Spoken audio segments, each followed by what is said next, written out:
ఓం నమః శివాయ. ఓం నమో నారాయణాయ. కర్మ నివారణ నరదృష్టి నివారణ తులాభార కాల భైరవాయ నమో నమః.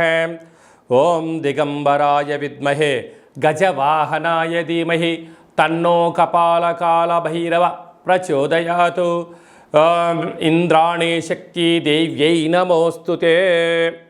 హరి ఓం.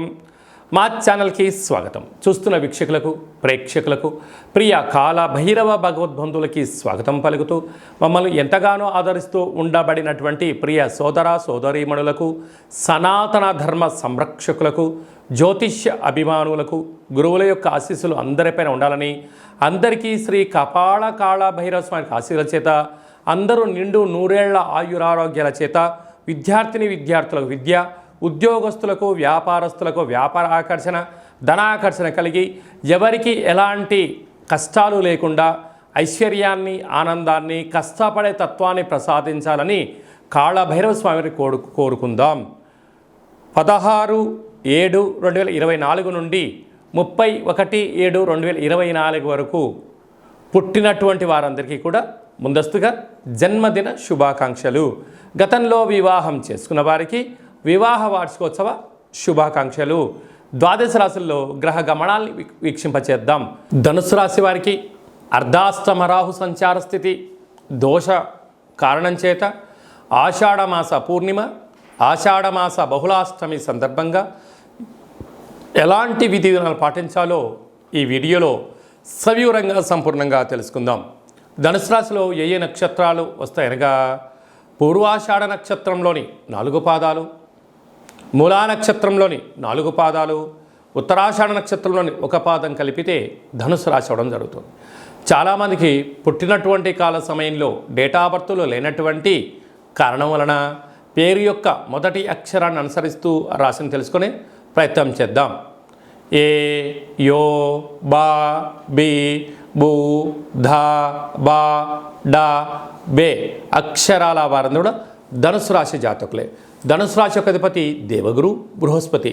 వీరికి తృతీయంలో శని భగవానుడు వక్రగతి స్వక్షేత్రంలో సంచారము చేయడం వలన తల్లిదండ్రులతో, అన్నదమ్ములతో, అక్కా చెల్లెలతో పార్ట్నర్షిప్ వ్యవహార కార్యక్రమాలు చేసే వాళ్ళందరూ కూడా ఒకవైపు మీరు ఒకవైపు ఉండడం జరుగుతుంటుంది. ఎప్పుడూ కూడా మీ ఎదుగుదల కన్నా మీ యొక్క ధనం, మీ యొక్క ఆనందం మా సొంతం చేసుకోవాలని చెప్పి ఎప్పుడు వాళ్ళు తాతహలాడుతూ ఉంటారు. కనుక వీలైనంత వరకు కూడా మీరు శత్రువులను పెంచుకునే ప్రయత్నం చేసే కన్నా, అంటే తేనె పూసిన కత్తిలాంటి మాటలు ఎలా వింటున్నామని మీరు ఒక్కసారి తెలుసుకున్నట్లయితే మీరు వీలైనంత వరకు ప్రతిదాన్ని కూడా స్పందించకుండా చిరునవ్వుతో వాటిని కొట్టేసుకుంటూ వెళ్ళిపోతూ ఉండండి. మాట్లాడారనుకోండి, మీరు ఇది మాట్లాడారని చెప్పి మమ్మల్ని పాయింట్అవుట్ చేస్తారు. చిరునవ్వుతో నవ్వుతూ వెళ్ళిపోయారనుకోండి, అది ప్లస్ఓ మైనస్ఓ ఎదుటి వ్యక్తికి అర్థం అవ్వదు. క్యూరియాసిటీతో విజయం మీ సొంతం అవుతుందని చెప్పి మీరు గమనించాలి. అర్ధాష్టమ రాహు, మీ యొక్క శ్రమ వారికి ఎదుటి వ్యక్తి అవసరం లేదు, మీరు ఎంత కష్టపడ్డారో అనేది అవసరం లేదు. ఫైనల్గా శ్రమ మీది, ఫలితం పక్కవాడిది అన్న పరిస్థితి ఉంటుంది. ఎవరో కాదు, మీ ఇంట్లో బంధువులే, మీ స్నేహితులే, మీ సన్నిహితులే. మీ కష్టం కన్నా మీ యొక్క ఆదాయం వారికి కావాలి అని అనుకుంటూ ఉంటారు. కనుక దయచేసి అప్పులు ఇవ్వద్దు, అప్పులు 2 తెచ్చుకోవద్దు. వీలైనంత వరకు మీరు ఏదైనా ఒక పని ప్రారంభించేటప్పుడు విజయం సాధించేంత వరకు మీరు మౌనంగా ఉండే ప్రయత్నం చేయండి. విజయానికి అడ్డంకులు ఉండవు అని చెప్పి మీరు గమనించాలి. అదే కాకుండా 6వ స్థానంలో కుజుడు, 6వ స్థానంలో గురువు.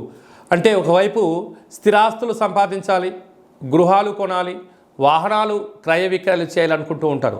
మంచి కాలమే, కానీ సమయం, ధనం వృధా చేసుకోకుండా ఉండగలిగితే యోగం. పోతే అష్టమ స్థానంలో, ఆయుస్థానంలో రవి, బుధుడు, శుక్ర సంచార స్థితి ఉండడం వలన చిన్న చిన్న విషయాలను మీరు ఆవగింజను భూతత్వంలో చూస్తే అది గుమ్మడికాయలా కనపడుతుంది. కనుక అలాంటి విషయాలు మీరు పట్టించుకున్నట్లయితే నిద్రలేని రాత్రులు గడపడం, దీర్ఘకాలికమైన వ్యాధులు రావడం, అలాగనే శరీరంలో రక్తహీనత లాంటివి కానీ, బ్రెయిన్ స్ట్రోక్ కానీ, నరాల బలహీనత కానీ వచ్చే అవకాశాలు చాలా అధికంగా ఉంటాయి. అదే కాకుండా దూర ప్రయాణాలు, జల ప్రయాణాలు దూరంగా ఉండడం, నిప్పుతో, నీటితో, మాటతో, యంత్రాలతో, ఫోన్లతో, వాట్సాప్ స్టేటస్లతో మిమ్మల్ని కొందరు ముంచెత్తడము, మిమ్మల్ని మాయలో పెట్టే పని చేయడం జరుగుతుంటుంది. వాహన ప్రమాదాలు పొంచి ఉన్నాయి, తస్మాత్ జాగ్రత్త. ఇలాంటి కాల సమయంలో మనకు ఆషాఢమాసం అనగానే అమ్మవారికి బోనం కార్యక్రమాలు చేస్తూ ఉంటాం కనుక ఒక ఎర్రటి గుమ్మడికాయలో కుష్మాండ దీపాన్ని ఏర్పాటు చేసుకొని ఇంట్లో నుంచి మేళతాళాల చేత అమ్మవారికి యథాశక్తిగా ఈ దీపాన్ని సమర్పించడం, గండ దీపాన్ని ఏర్పాటు చేయడం కష్టాలు తొలగిపోయి ఐశ్వర్యానికి స్వాగతం పలుకుతారు అని చెప్పి గమనించాలి.